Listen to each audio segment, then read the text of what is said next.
जय हिंद दोस्तों। तो आज अपने YouTube चैनल लुक्को स्टडी में आप सभी का स्वागत है। आज की इस वीडियो में हम लोग प्रैक्टिस सेट 12 देखने वाले हैं। तो अगर आप लोग 1 से लेकर 11 तक वीडियो नहीं देखे हैं तो जाकर देख लीजिएगा, आपको प्ले लिस्ट में दे दिया गया है। देखिए ये सब जो प्रश्न है ये जीके जीएस का प्रश्न है और ये है जो लूसेंट का प्रश्न है, जो कि आपको हर एक एग्जाम में पूछा जाता है प्रश्न है। ये लूसेंट का प्रश्न है। लूसेंट का प्रश्न अगर आप लोग कर लेते हैं तो आप लोगों को कोई भी एग्जाम में नहीं छूटने वाला प्रश्न है। देखिए जो लूसेंट होता है काफ़ी ज़्यादा इंपॉर्टेंट होता है, इसीलिए आप सभी के लिए हम लूसेंट का ऑब्जेक्टिव क्वेश्चन प्रैक्टिस करा रहे हैं। तो हमें चैनल से जुड़िए, चैनल को सब्सक्राइब कर लीजिएगा और ऐसे ऐसे वीडियो दिखते रहिए। और आप कोई भी एग्जाम का तैयारी कर रहे हैं, सरकारी जॉब का तैयारी कर रहे हैं, तो आप सब इस वीडियो को जरूर देखिएगा, क्योंकि इस चैनल से और इस वीडियो से आपको बहुत ज़्यादा ऑब्जेक्टिव क्वेश्चन देखने को मिलता है। हम जो भी क्वेश्चन पढ़ाते हैं वही एग्जाम में आपको पूछा जाता है। तो आप लोग चैनल को सब्सक्राइब कर लीजिएगा, वीडियो को भी लाइक कर लीजिएगा। चलिए आज हम स्टार्ट करते हैं। अब मौर्य उत्तर या गुप्त पूर्व काल, जो कि इसका आगमन हुआ था 185 ईसा पूर्व से 319 ईसा पूर्व तक इसका आगमन हुआ था। मौर्य उत्तर काल या पूर्व या गुप्त पूर्व काल का। चलिए अब इसका हम लोग बारीकी से देखते हैं। देखिए अगर आप लोग चैनल पर नए होंगे तो चैनल को सब्सक्राइब करके वीडियो को भी लाइक कर दीजिएगा। काफ़ी देखिए ये सब जो प्रश्न है काफ़ी ज़्यादा इंपॉर्टेंट है। देखिए पहला नंबर का प्रश्न आपका दिया है, अंतिम मौर्य सम्राट बृहद्रथ की हत्या कर किसने शुंग वंश की स्थापना 185 ईसा पूर्व में की? बताइए। अंतिम मौर्य सम्राट बृहद्रथ की हत्या कर किसने शुंग वंश की स्थापना 185 ईस्वी में की? तो राइट आंसर हो जाएगा आपका option number A, Pushyamitra. Pushyamitra ने शुंग वंश की स्थापना 185 ईस्वी में की थी। ठीक है, राइट ऑप्शन नंबर यहाँ पर ए हो जाएगा। पुष्यमित्र शुंग मौर्य सम्राट बृहद्रथ की राजकीय सेना में किस पद पर आसीन, बताइए, आसीन थे? जो पुष्यमित्र शुंग मौर्य सम्राट बृहद्रथ की राजकीय सेना में किस पद पर आसीन था? बताइए कौन सा पद पर आसीन था? करेक्ट आंसर यहाँ हो जाएगा सेनापति के पद पर। राइट आंसर ऑप्शन नंबर यहाँ पर ए हो जाएगा सेनापति। कर्ण या कर्ण वंश का संस्थापक कौन था? बताइए। कर्ण या कर्ण वंश का संस्थापक कौन था? तो राइट आंसर हो जाएगा यहाँ पर आपका ऑप्शन नंबर ए, वसुदेव थे कर्ण या कर्णदेव के संस्थापक। करेक्ट आंसर ए हो जाएगा। सातवाहन या आंध्र सातवाहन वंश का संस्थापक कौन था? बताइए। सातवाहन या आंध्र सातवाहन वंश का संस्थापक कौन था? तो सीमुख था। राइट ऑप्शन नंबर यहाँ पर ए हो जाएगा सीमुख। करेक्ट आंसर ए हो जाएगा। चलिए नेक्स्ट क्वेश्चन देखते हैं। देखिए यहाँ पर आपको प्रश्न कर रहे हैं, सातवाहनों ने पहले स्थानीय अधिकारों के रूप में काम किया था। बताइए। सातवाहनों ने पहले स्थानीय अधिकारियों के रूप में काम किया था, तो मौर्यों के अधीन। राइट ऑप्शन नंबर यहाँ पर बी हो जाएगा, मौर्यों का अधीन किया था। निम्नलिखित में से वह महानतम कुषाण नेता कौन था जो बौद्ध बन गया था? बताइए। वो महानतम कुषाण नेता कौन था जो बौद्ध बन गया था? तो राइट आंसर हो जाएगा ऑप्शन नंबर सी, कनिष्क था। करेक्ट आंसर सी हो जाएगा। चलिए नेक्स्ट क्वेश्चन देखिए। यहाँ पर प्रश्न आपका दिया है, कह रहा है कुषाण काल के दौरान मूर्तिकला की गांधार शैली निम्नलिखित में से किस मिश्रण है? बताइए किसकी मिश्रण है? कुषाण काल के दौरान मूर्तिकला की गांधार शैली जो है निम्नलिखित में से किसका मिश्रण है? तो ये मिश्रण है आपका भारत ग्रीक शैली की। राइट ऑप्शन नंबर यहाँ पर डी हो जाएगा, भारत ग्रीक शैली की। देखिए ये सब जो पूछा हुआ क्वेश्चन है। चलिए अब नेक्स्ट प्रश्न देखते हैं। तो वीडियो को आप लोग लाइक करना मत भूलिए, क्योंकि आपके लिए हम इतना मेहनत करते हैं, आपका एक लाइक तो बनता ही है। देखिए यहाँ पर प्रश्न दिया है आपका, कनिष्क की राजधानी थी। बताइए कनिष्क की राजधानी क्या थी? तो कनिष्क की राजधानी थी आपका पुरुषपुर। राइट ऑप्शन नंबर यहाँ पर ए हो जाएगा, कनिष्क की राजधानी पुरुषपुर थी। पुरुषपुर निम्नलिखित में से किसका दूसरा नाम है? बताइए। पुरुषपुर किसका दूसरा का नाम है? तो पेशावर का। राइट ऑप्शन नंबर यहाँ पर सी हो जाएगा, पुरुषपुर जो है पेशावर का दूसरा नाम है। चौरक किसके राज चिकित्सक थे? बताइए। चौरक किसके राज चिकित्सक थे? तो कनिष्क के। राइट ऑप्शन नंबर यहाँ पर डी हो जाएगा, चौरक कनिष्क के राज चिकित्सक थे। करेक्ट आंसर डी हो जाएगा। चलिए नेक्स्ट क्वेश्चन देखते हैं।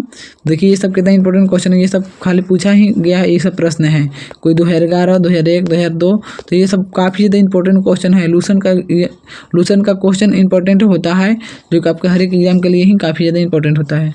देखिए प्रश्न दिया है, तक्षशिला के प्रसिद्ध स्थल होने का कारण था। तक्षशिला के प्रसिद्ध स्थल होने का कारण क्या था? तो गांधार कला। तक्षशिला के प्रसिद्ध स्थल होने का कारण था आपका गांधार कला का था। राइट आंसर सी हो जाएगा। भारत में सर्वप्रथम स्वर्ण मुद्राएं किसने चलाई? बताइए, भारत में सबसे पहले स्वर्ण मुद्राएं किसने चलाई? तो इंडो बैक्टीरियन ने। राइट ऑप्शन नंबर यहाँ पर बी हो जाएगा आपका।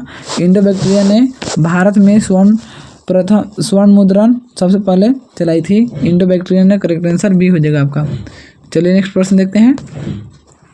कह रहे क्वेश्चन, किस संग्रहालय में कुषाणकालीन मूर्तियों का संग्रह अधिक मात्रा में है? बताइए, किस संग्रहालय में कुषाणकालीन मूर्तियों का जो संग्रह है अधिक मात्रा में है? कौन सा संग्रहालय में? तो मथुरा संग्रहालय में। राइट ऑप्शन नंबर यहाँ पर ए हो जाएगा। मथुरा संग्रहालय में कुषाणकालीन मूर्तियों का संग्रहालय अधिक मात्रा में है। राइट ऑप्शन ए हो जाएगा।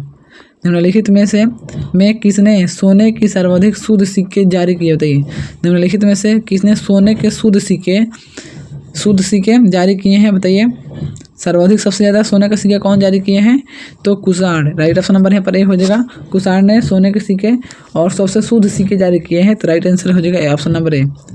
सातवाहनों के समय में मुद्रा सर्वाधिक किस धातु के बने हैं? बताइए, सातवाहनों के समय में जो मुद्रा है वो कौन सा धातु के बने हैं? तो शीशा का। राइट ऑप्शन नंबर यहाँ पर ए हो जाएगा। सातवाहनों के समय मुद्रा शीशा का बने होते हैं, तो राइट ऑप्शन नंबर यहाँ पर ए हो जाएगा। चलिए नेक्स्ट क्वेश्चन देखते हैं।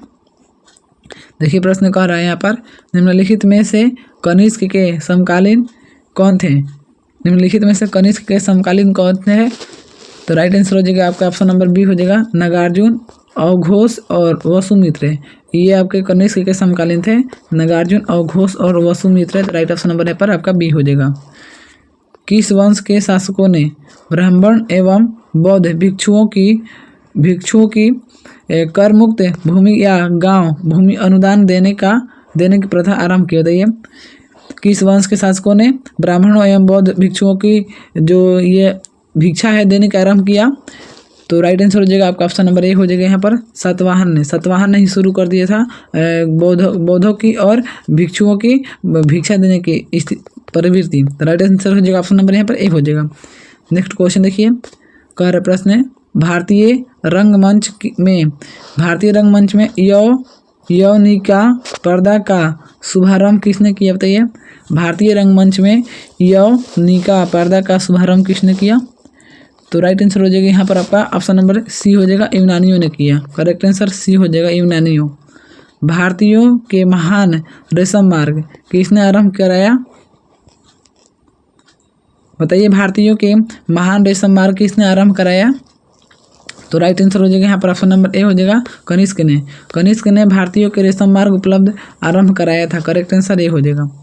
निम्नलिखित में से किसने बड़े पैमाने पर स्वर्ण मुद्रे यानी कि सोने की मुद्रे चलाई थी? बताइए, बड़े पैमाने पर किसने चलाई थी स्वर्ण मुद्रे यानी कि सोने का मुद्रा? तो राइट आंसर हो जाएगा यहाँ पर आपका ऑप्शन नंबर सी हो जाएगा। कुषाण शासकों ने चलाई थी। करेक्ट आंसर सी हो जाएगा। चलिए नेक्स्ट क्वेश्चन देखते हैं।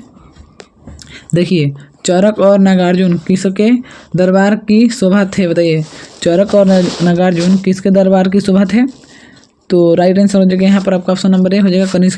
कनिष्क के दरबार की शोभा थे नागार्जुन, ठीक है, और चरक। देखिए नेक्स्ट क्वेश्चन, शक संवत का प्रारंभ किस सम्राट के शासनकाल में 78 ईस्वी से हुई था? बताइए, हुआ था सत्य संवत का प्रारंभ किस सम्राट के शासनकाल में 78 ईस्वी से हुआ था? तो यहाँ पर आपका राइट आंसर हो जाएगा। बताइए कौन सा हो जाएगा? करेक्ट आंसर हो जाएगा आपका ऑप्शन नंबर बी हो जाएगा। कनिष्क। जो संत संवत का जो प्रारंभ है ये कनिष्क शासक ने 78 ईस्वी में कराया था। ऑप्शन नंबर बी हो जाएगा। तक्षशिला विश्वविद्यालय स्थित था? बताइए, तक्षशिला विश्वविद्यालय कहाँ पर था स्थित? तो यहाँ पर आपका राइट आंसर हो जाएगा आपका ऑप्शन नंबर ए, पाकिस्तान में। तक्षशिला विश्वविद्यालय पाकिस्तान में था। करेक्ट आंसर ए हो जाएगा।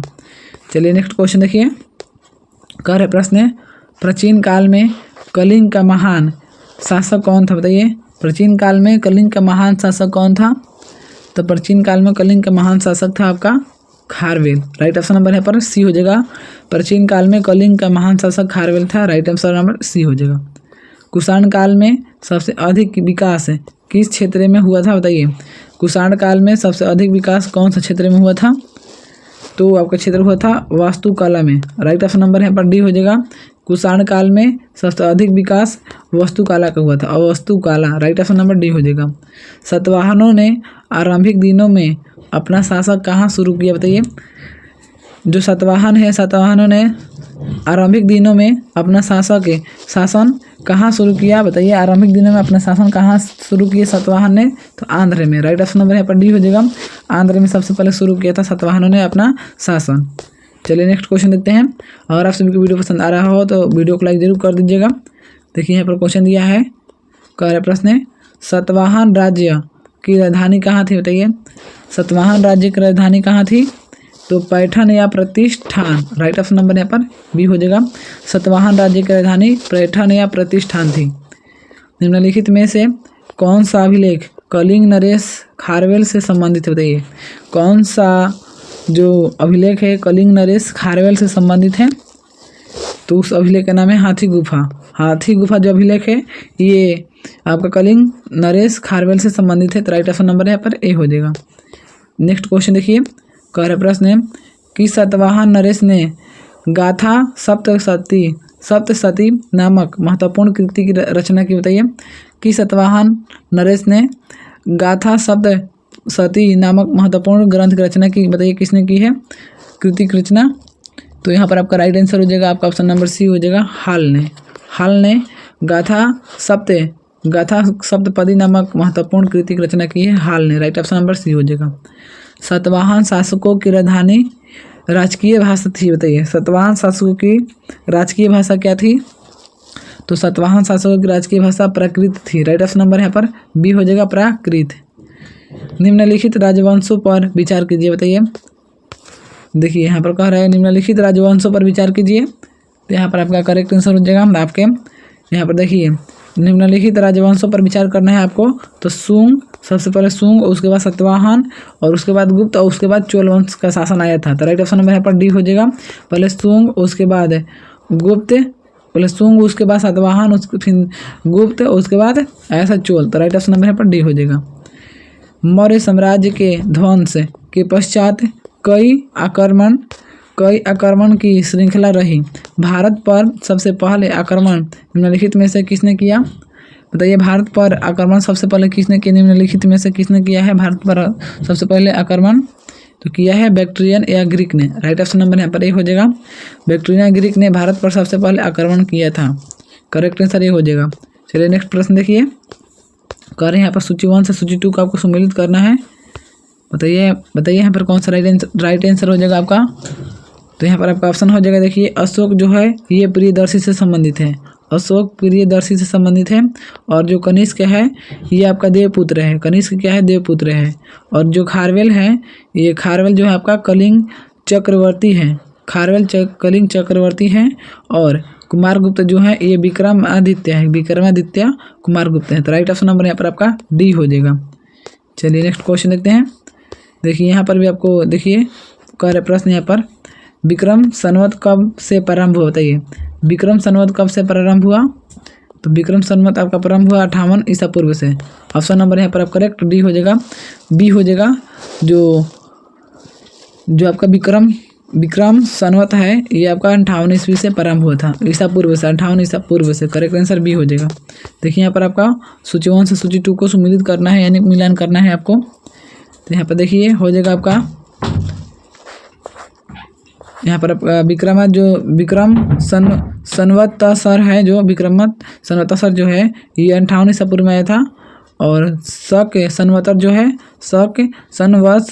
जो है ये आपका आया था 78 ईसा पूर्व में। और गुप्त वंशतर ये आपका आया था 320 ईसा पूर्व में। और कली संवत्सर है ये आपका आया था 3102 ईसा पूर्व में आया था। तो करेक्ट आंसर ऑप्शन नंबर आपका डी हो जाएगा। चलिए नेक्स्ट प्रश्न देखिए, करेक्ट क्वेश्चन यहाँ पर आपका आर्यों के बाद दक्षिण भारत में सबसे प्रभावशाली राज्य थे बताइए। मौर्यों के बाद दक्षिण भारत में सबसे प्रभावशाली राज्य था, बताइए कौन था सबसे प्रभावशाली राज्य था। मौर्यों के बाद बताइए कौन सा था राज्य। तो करेक्ट आंसर ऑप्शन नंबर यहाँ पर हो जाएगा ए, हो जाएगा सातवाहन था। मौर्यों के बाद दक्षिण भारत में सबसे प्रभावशाली राज्य सातवाहन था। करेक्ट आंसर ए हो जाएगा। बुद्ध की खड़ी प्रतिमा निम्न में से किस काल में बनाई गई, बताइए। बुद्ध की खड़ी प्रतिमा कौन सा काल में बनाई गई, तो कुषाण काल में। Correct answer option number B हो जाएगा। बुद्ध की खड़ी प्रतिमा जो है ये कुषाण काल में बनाई गई थी, तो राइट ऑप्शन नंबर बी हो जाएगा यहाँ पर। शुंग वंश के बाद किस वंश ने भारत पर गज किया, बताइए। शुंग वंश के बाद किस वंश ने भारत पर गज किया, तो भारत पर गज किया आपका कर्ण ने किया। ऑप्शन नंबर यहाँ पर करेक्ट सी हो जाएगा। शुंग वंश के बाद किस वंश भारत पर राज्य किया, तो कर्ण वंश का। करेक्ट आंसर यहाँ पर सी हो जाएगा। चलिए नेक्स्ट क्वेश्चन देखिए, कह रहे प्रश्न है किस चीनी जनरल ने कनिष्क को हराया था, बताइए। किस चीनी जनरल ने कनिष्क को हराया था, तो उसका नाम है पेन चाओ ने पेन चाओ जो है ये कनिष्क को हरा दिया था। तो राइट ऑप्शन नंबर यहाँ पर ए हो जाएगा, पेन चाओ। चलिए उत्तरी पश्चिम भारत में सर्वाधिक संख्या में तांबे के सिक्कों को जारी किया गया था, बताइए कहाँ किया गया था जारी, तो कुषाणों ने किया था। ज़्यादातर तांबे के सिक्का का जो जारी है, तांबे का सिक्का सबसे ज़्यादा कुषाण वंश ने सबसे ज़्यादा जारी किया था। राइट ऑप्शन नंबर बी हो जाएगा यहाँ पर। नेक्स्ट प्रश्न देखिए, कथन ने दिया है कुषाण फारस की खाड़ी और लाल सागर से होकर व्यापार करते थे। कारण दिया है आर, उनकी सुसंगठित नौसेना उच्च कोटि की थी, बताइए इसमें से कौन सा करेक्ट आंसर हो जाएगा। तो करेक्ट आंसर हो जाएगा यहाँ पर आपका ऑप्शन नंबर सी हो जाएगा। ए सही है किंतु आर गलत है, तो राइट ऑप्शन नंबर यहाँ पर ए हो जाएगा, सी हो जाएगा करेक्ट यहाँ पर। देखिए प्रश्न दिया है नेक्स्ट क्वेश्चन, जो कला शैली भारतीय और ग्रीक यूनानी शैली का सम्मिश्र है उसे कहते हैं। जो कला शैली भारतीय और ग्रीक या यूनानी शैली का सम्मिश्रण है उसे क्या कहते हैं, तो उसको कहा जाता है आपको गांधार कहा जाता है। राइट ऑप्शन नंबर सी हो जाएगा, उसको गांधार कहा जाता है। चलिए नेक्स्ट प्रश्न देखिए, प्रश्न कह रहे हैं यहाँ पर आपका, कह रहे क्वेश्चन कनिष्क द्वारा बौद्ध धर्म की किस शाखा का अनुयायी था जिसका प्रसार उसने मध्य एशिया और सुदूर पूर्व में किया, बताइए। कनिष्क बौद्ध धर्म की किस शाखा का अनुयायी था जिसका प्रसार उसने मध्य एशिया और सुदूर पूर्व में किया था, बताइए। तो राइट आंसर हो जाएगा आपका ऑप्शन नंबर सी, महायान का था। राइट ऑप्शन नंबर सी हो जाएगा, महायान। कनिष्क के शासनकाल की सर्वाधिक महत्वपूर्ण घटना कौन सी थी, कनिष्क के शासनकाल की सर्वाधिक महत्वपूर्ण घटना कौन सी थी, तो राइट आंसर हो जाएगा यहाँ पर आपका ऑप्शन नंबर सी हो जाएगा, चतुर्थ बौद्ध संगीति थी। कनिष्क के शासनकाल की सर्वाधिक महत्वपूर्ण घटना चतुर्थ बौद्ध संगीति थी, तो राइट ऑप्शन नंबर यहाँ पर सी हो जाएगा। प्राचीन भारत का महान व्याकरण पतंजलि किसका समकालीन था, बताइए। प्राचीन भारत का महान व्याकरण पतंजलि किसका समकालीन था, तो राइट आंसर हो जाएगा यहाँ पर आपका ऑप्शन नंबर डी हो जाएगा, पुष्यमित्र शुंग का समकालीन था। जो ये प्राचीन भारत का जो महान व्याकरण पतंजलि है वो पुष्यमित्र का समकालीन था। राइट ऑप्शन नंबर यहाँ पर ऑप्शन नंबर डी हो जाएगा, पुष्यमित्र शुंग। नेक्स्ट क्वेश्चन देखिए, कह रहे प्रश्न है सर्वप्रथम भारत में विशुद्ध संस्कृति भाषा में लंबा अभिलेख किस राजा द्वारा जारी किया गया, बताइए। लंबा अभिलेख कौन सा राजा ने सबसे जारी किए थे, तो correct answer option number B हो जाएगा यहाँ पर, शक राजा रुद्रदमन द्वारा जारी किया गया था। करेक्ट आंसर बी हो जाएगा। किस राजा के शासनकाल में ईसाई धर्म प्रचारक सेंट थॉमस भारत आया, बताइए।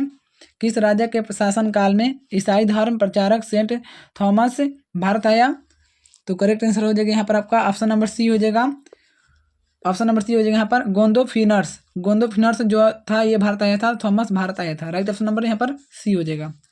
किस कुषाण शासक ने सर्वप्रथम स्वर्ण मुद्राएं जारी की, बताइए। कौन कुषाण शासक ने सबसे पहले स्वर्ण मुद्रा जारी किए थे, तो यहाँ पर आपका करेक्ट आंसर हो जाएगा ऑप्शन नंबर बी, कडफिसस द्वितीय ने सबसे पहले स्वर्ण मुद्रा जारी किया था। राइट ऑप्शन नंबर यहाँ पर बी हो जाएगा। अगर आप सभी को वीडियो पसंद आ रहा हो तो वीडियो को लाइक जरूर कर दीजिएगा, क्योंकि आपके लिए इतने मेहनत करते हैं तो आप मेरे लिए तो केवल लाइक तो कर ही सकते हैं। देखिए प्रश्न दिया है यहाँ पर, किस वंश को शासकों ने छत्रपद प्रणाली का प्रयोग किया, किस वंश के शासकों ने छत्रपद प्रणाली का प्रयोग किया, तो करेक्ट आंसर हो जाएगा यहाँ पर ऑप्शन नंबर डी हो जाएगा, शकों ने। त्रतार त्रतार यानी कि मुक्तिदाता की उपाधि किस वंश के शासकों ने धारण किया, बताइए। त्रतार मुक्तिदाता की उपाधि किस वंश के शासकों ने धारण किया? तो करेक्ट आंसर हो जाएगा आपका ऑप्शन नंबर ए हो जाएगा, शक के वंश के शासकों ने जारी किया। राइट ऑप्शन नंबर यहाँ पर ए हो जाएगा। चलिए नेक्स्ट प्रश्न देखिए। प्राचीन काल के भारत पर आक्रमणों के संबंध में कौन सा सही कालानुक्रम है, बताइए। प्राचीन काल के भारत पर आक्रमणों के संबंध में कौन सा सही कालानुक्रम है, बताइए। तो राइट आंसर हो जाएगा यहाँ पर आपका ऑप्शन नंबर ए हो जाएगा, यूनानी शक कुषाण। यूनानी शक कुषाण हो जाएगा, करेक्ट आंसर ए हो जाएगा यहाँ पर। भारत में प्रथम बार सैनिक शासन व्यवहार में लाया गया, बताइए। भारत में प्रथम बार सैनिक शासन व्यवहार में लाया गया, तो कब लाया गया? करेक्ट आंसर ऑप्शन नंबर यहाँ पर ए हो जाएगा आपका, ग्रीकों द्वारा लाया गया था भारत में सैनिक शासन। करेक्ट आंसर ए हो जाएगा। नेक्स्ट क्वेश्चन देखते हैं। देखिए प्रश्न दिया है यहाँ पर, ईसा पूर्व दूसरी सदी के प्रारंभ में उत्तरी अफगानिस्तान में स्थापित भारत यूनानी राज्य था, बताइए। ईसा पूर्व दूसरी सदी के प्रारंभ में उत्तरी अफगानिस्तान में स्थापित भारत यूनानी राज्य था, बताइए कौन सा था? करेक्ट आंसर हो जाएगा यहाँ पर आपका ऑप्शन नंबर ए हो जाएगा, बैक्टीरिया था। राइट ऑप्शन नंबर ए हो जाएगा। चार धातुओं सोना, चांदी, तांबा एवं सीसा में बनने वाले सिक्के को क्या कहा जाता था, बताइए। चार धातुओं यानी कि सोना, चांदी, तांबा और सीसा से बनने वाले सिक्कों को क्या कहते हैं? करेक्ट आंसर हो जाएगा आपका ऑप्शन नंबर डी हो जाएगा, कसाड़पण कहा जाता है। राइट ऑप्शन नंबर यहाँ पर डी हो जाएगा। चलिए नेक्स्ट क्वेश्चन देखते हैं। सर्वप्रथम रोम के साथ किन लोगों का व्यापार प्रारंभ हुआ, बताइए। सर्वप्रथम रोम के साथ किन लोगों का व्यापार प्रारंभ हुआ? तो यहाँ पर आपका करेक्ट आंसर हो जाएगा आपका ऑप्शन नंबर बी हो जाएगा, तमिलों एवं चेरों के साथ। तमिलों एवं चेरों का राइट ऑप्शन नंबर यहाँ पर बी हो जाएगा। नेक्स्ट क्वेश्चन देखते हैं। वीडियो पसंद आ रहा हो तो वीडियो को लाइक जरूर कर दीजिएगा। देखिए क्वेश्चन दिया है यहाँ पर आपका, कह रहे हैं क्वेश्चन, मौर्योत्तर कालीन प्रमुख बंदरगाहों में कौन असत्य है, बताइए। मौर्योत्तर कालीन प्रमुख बंदरगाहों में कौन असत्य है? तो कौन सा असत्य है? तो करेक्ट आंसर हो जाएगा आपका ऑप्शन नंबर डी, कोचीन जो है असत्य है। ये मौर्योत्तर कालीन प्रमुख बंदरगाहों में से ये असत्य है, कोचीन। निम्न में से किस स्थान को पेरिप्लस ऑफ द इरिथ्रियन सी में पोडुक के नाम से संबोधित किया गया, बताइए किसको किया गया है? करेक्ट आंसर हो जाएगा आपका ऑप्शन नंबर बी हो जाएगा यहाँ पर, अरिका मेडू को किया गया है संबोधित। राइट ऑप्शन नंबर बी हो जाएगा। नेक्स्ट क्वेश्चन देखते हैं। देखिए प्रश्न दिया यहाँ पर, मौर्य उत्तर काल में किसने भारत में हिंद यूनानी राज्य की स्थापना की? मौर्य उत्तर काल में किसने भारत में हिंद यूनानी राज्य की स्थापना की, बताइए किसने की? करेक्ट आंसर हो जाएगा आपका ऑप्शन नंबर ए हो जाएगा यहाँ पर, डेमेट्रियस ने यहाँ पर हिंद यूनानी राज्य की स्थापना की थी। तो करेक्ट आंसर ऑप्शन नंबर यहाँ पर ए हो जाएगा आपका। चलिए नेक्स्ट क्वेश्चन देखते हैं। निम्नलिखित में से किसने अपने जीवन के उत्तरार्ध में अपने पुत्र के हाथों में राज्य सत्ता सौंपकर बौद्ध भिक्षु को हो गया, बताइए। बौद्ध भिक्षु हो गया किसने? अपने पुत्र के हाथ में पूरा अपने राज्य पाठ सौंपकर वो क्या हो गया? बौद्ध भिक्षुक हो गया, बताइए किसने हो गया? तो करेक्ट आंसर हो जाएगा यहाँ पर आपका ऑप्शन नंबर सी हो जाएगा, मीनांडर हो गया। राइट ऑप्शन नंबर यहाँ पर सी हो जाएगा। मीनांडर ने अपने पुत्र के हाथ में पूरा संपत्ति सौंप कर और वह बौद्ध भिक्षुक हो गया था। राइट ऑप्शन नंबर सी हो जाएगा।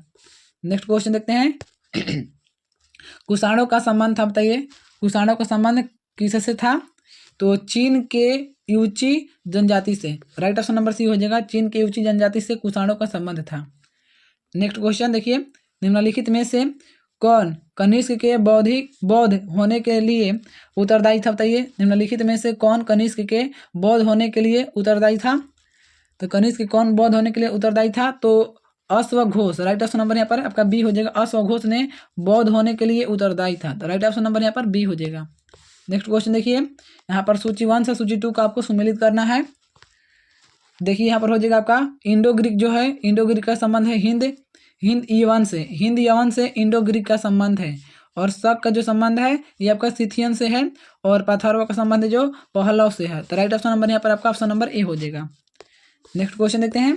देखिए यहाँ पर भी सूची 1 से सूची 2 को आपको सम्मिलित करना है, बताइए कौन सा राइट आंसर हो जाएगा यहाँ पर आपका। देखिए जो शुंग है, शुंग का संबंध आपका है विदिशा से, चेदी का संबंध है कलिंग से, और सातवाहन का संबंध है आपका प्रतिष्ठान या पैठन से, और कुषाण का संबंध है आपका पुरुष पूर या पेशावर से। तो राइट ऑप्शन नंबर यहाँ पर आपका ए हो जाएगा करेक्ट आंसर। नेक्स्ट क्वेश्चन देखिए।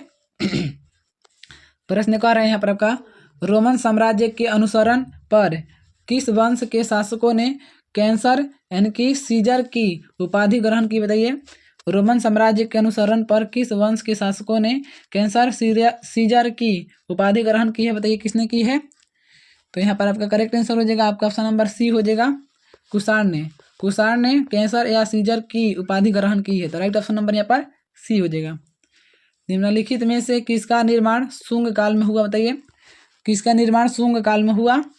तो उपयुक्त सभी का, यानी कि भरहुत का स्तूप, सांची स्तूप की वेदिका जिसको बोलते हैं हम लोग रेनिंग, और तोरण द्वार और भाजा स्तूप, इन सभी का निर्माण हुआ था शुंग काल में। तो राइट ऑप्शन नंबर यहाँ पर डी हो जाएगा। नेक्स्ट क्वेश्चन देखिए। सातवाहन नरेश हाल के समकालीन गुणाढ़ ने किस प्राकृतिक ग्रंथ की रचना की, बताइए।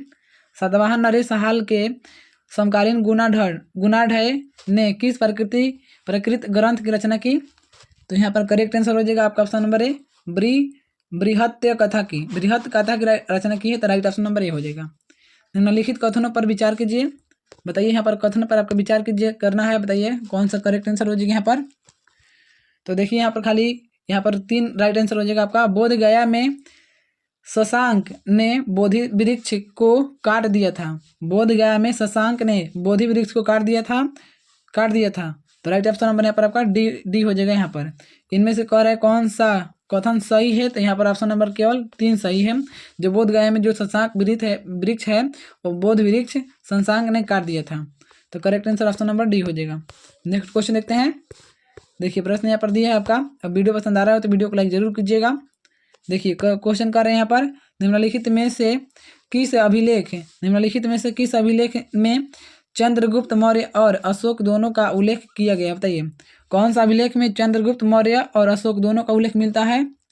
तो करेक्ट आंसर हो जाएगा आपका ऑप्शन नंबर बी, महाक्षत्रेय और रुद्रदमन का जूनागढ़ अभिलेख में चंद्रगुप्त मौर्य और अशोक दोनों का उल्लेख मिलता है। महाक्षत्रेय और रुद्रदमन का जूनागढ़ अभिलेख। राइट ऑप्शन नंबर यहाँ पर बी हो जाएगा। नेक्स्ट प्रश्न देखिए। प्राचीन भारत में निम्न में से किस एक ने नियमित रूप से सोने के सिक्के चलाए, बताइए। प्राचीन भारत में निम्न में से किस एक ने नियमित रूप से सोने के सिक्के चलाए। तो नियमित रूप से चलाए हैं आपके ऑप्शन नंबर सी हो जाएगा करेक्ट, कुषाण ने सोने के सिक्के नियमित रूप से चलाए हैं। तो करेक्ट आंसर ऑप्शन नंबर यहाँ पर आपका सी हो जाएगा। कलिंग नरेश खारवेल किस वंश से संबंधित था, बताइए। कलिंग नरेश खारवेल कौन सा वंश से संबंधित था। तो चेदी वंश से। राइट ऑप्शन नंबर यहाँ पर आपका ए हो जाएगा, चेदी वंश से संबंधित था। नेक्स्ट क्वेश्चन देखते हैं। देखिए यहाँ पर प्रश्न दिया है आपका। कह रहे क्वेश्चन प्राचीन भारत में देश की अर्थव्यवस्था में अत्यंत महत्वपूर्ण भूमिका निभाने वाली श्रेणी संगठन के संदर्भ में निम्नलिखित में से कौन सा कथन सही है, बताइए कौन सा कथन सही है। तो देखिए यहाँ पर श्रेणी ही वेतन, काम करने के नियमों, मानकों और कीमतों को सुनिश्चित करती थी और श्रेणी का अपने सदस्यों पर न्यायिक अधिकार होता था। तो करेक्ट आंसर ऑप्शन नंबर यहाँ पर आपका सी हो जाएगा। तो अगर आप सभी को वीडियो पसंद आया हो तो वीडियो को लाइक करके चैनल को सब्सक्राइब कर लीजिएगा। देखिए ये सब जो है काफ़ी ज़्यादा इंपॉर्टेंट प्रश्न है। देखिए ये सब जो है प्रश्न पूछा हुआ है। तो अगर आप लोग चाहते हैं कि काफ़ी ज़्यादा इंपॉर्टेंट क्वेश्चन कराया जाए तो आप इस चैनल से जुड़ जाइए, चैनल को सब्सक्राइब कर लीजिएगा, वीडियो को लाइक कर दीजिएगा और ऐसे वीडियो हमारा देखते रहिए। अगर आप लोग पीछे वाले वीडियो नहीं देखे हैं तो जाकर देख लीजिएगा, आपको प्ले लिस्ट में दे दिया गया है। और ऐसे वीडियो देखना चाहते हैं तो चैनल को सब्सक्राइब कर लीजिएगा। चलिए हमारे वीडियो देखने के लिए धन्यवाद आप सभी को। और आप लोग कमेंट करके जरूर बताइएगा कि हमारे चैनल के वीडियो आप सभी को कैसे लगते हैं। चलिए।